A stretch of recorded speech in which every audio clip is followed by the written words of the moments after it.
Well, look, I think the theme of the discussion this morning about whether liberalism is under threat or not, I think your poll there shows that whilst there's massive challenges, it is in good health. And for our part, what we're up against, I think, is a rising populism. That is the new dichotomy in politics, populism, nationalism versus liberalism. And you see particularly the Labour Party choosing to go off down a populist, I would say utterly unelectable route, a Conservative government that feels utterly unaccountable, is unaccountable because of a poor opposition.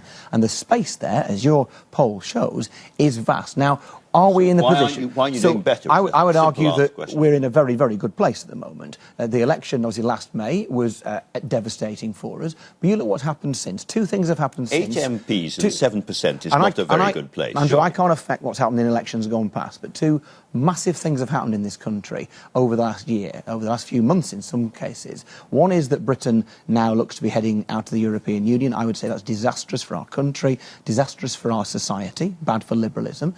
The other is the Labour Party's choice to go down a route which is fantasy populist politics. And the gap there for a Liberal Party with a clear plan for how Britain should operate in the world now is vast. Now, our membership has almost doubled since the election. As you've seen, another chart you could show is the massive amount of gains Liberal Democrats are making in local government over the last few months. But that opportunity for us is enormous. And if Labour won't oppose a Conservative government, we will. Let's look forward then. 2 or 3 things are going to make big changes to our politics, one way or another. Jeremy Corbyn will probably be re-elected as Labour leader at the end of the coming week, or if he's not, it'll be Owen Smith. If it's Owen Smith, you have somebody who on this programme has said he wants to fight the next election by saying that if Labour win or are in a position to exercise power in some way, he wants us to reapply to the EU. Would you join him in that ambition? Well, I'm interested in some of the things that Owen Smith has said. I have to say that might be too late. If the next election is 2020, we'd have left the European Union. Yes, you'd have to reapply. So my sense is what we need to be focusing upon is that we trusted the British people on departure in the referendum last June. We should now trust them with destination. The deal that will be settled for the future of the United Kingdom's relationship with Europe, the single market, free movement and everything else, is utterly unclear. You don't know what it is. I don't know. The British people don't know.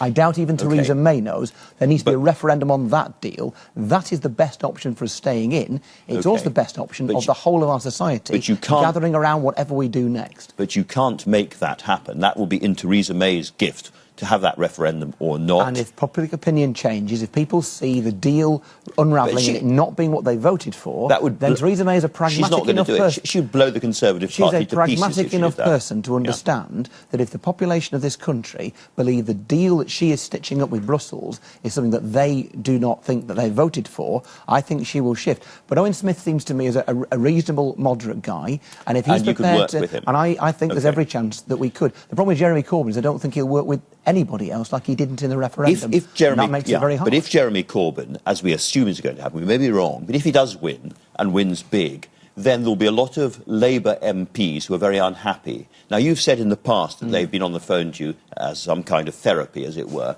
None of them came over. Do you think this time it'll be different? Well, my job is not to be a home wrecker in the Labour Party. I genuinely think what's happening to the Labour Party is a tragedy for British democracy. I think even Conservative voters out there think it is terrible that there is no decent, proper opposition in this country. So my job is to build the Liberal Democrats, make it very clear that we are the positive, progressive, moderate opposition to the Tories, and hope that people come and join us, and there's every sign that that is going to happen. But a lot of voters, for whatever reason, don't like your tribe, your political tribe. How untribal are you prepared to be to change politics? I mean, Nick Clegg is saying today that if there is some kind of panic Brexit, he thinks there'll be a big fight and an early Brexit. He's thinking, at that point, particularly if investors start taking fright and it starts dawning on people that, as you've said, the government does not have a roadmap, I think the public appetite for other parties will grow.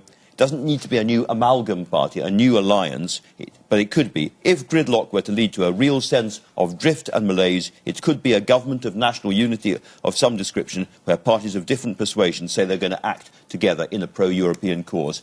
And Paddy Ashdown, another former leader, has said that in the coming Whitney by-election, why not just have one, as it were, pro-European Union, anti-Conservative candidate? Are you the kind of politician that would actually put to one side the Liberal Democrats' narrow party interests to work with Labour Party people? And possibly George Osborne is now saying that he is carrying the banner for liberalism. Apparently he is now a Liberal. He's now a Liberal. Would you work with people like that? My sense is, I mean, certainly the referendum was an experience for many of us that we enjoyed. It was about spending time working with people who were in different parties with whom you had lots more in common than just the fact we believe Britain should remain in the European Union. But my assessment of the situation is this. The Conservative government may be in power for another quarter of a century because of what's happened and what is going on in the Labour Party at the moment. And Britain will sleepwalk out of the European Union to immense calamity to our economy, to equality. And so my job, the best thing that I can do, whilst being somebody who's open to discussing with other people... This is democracy. Indeed, but I'm allowed to keep my principles and to believe that it's what I believed on the 23rd of June, I still believe. But my job is to build a progressive movement that can challenge the Conservative Party. My view is that Britain will sleepwalk out of Europe unless the Liberal Democrats can grow and build a support for us to have that referendum on the deal, which we must have, and that we will have a Tory government for, you know, maybe the rest of many of our lifetimes, as Neil Kinnock suggests, unless the Liberal Democrats can step up and fill the space that the Labour Party has now deserted. And that is a big project. It's a massive duty, and I'm prepared to do it. If I may say so, that requires you doing politics differently and in an unconventional way. Or what I'm asking directly is whether you would allow Liberal Democrats to stand down in some seats to allow other non-Conservatives to have a free run, or will all these non-Conservative parties, like the old days, fight each other under a first-past-the-post system and be machine-gunned down? Well, I think the danger in all of this, that it's all kind of political parlour room discussions about coalitions and pacts and all the rest of it. I don't think most people out there... Really. I don't think most people out there are interested in that. What they want is a clear voice that will hold the Conservative government to account. I mean, there are Tory voters out there who think it is absolutely dreadful for British democracy that there is no decent, moderate, progressive opposition to the Conservatives. And that space is vast. As you say, 45% of people out there potentially able and willing to vote for us. My job is to fill that space, and I am determined to do that.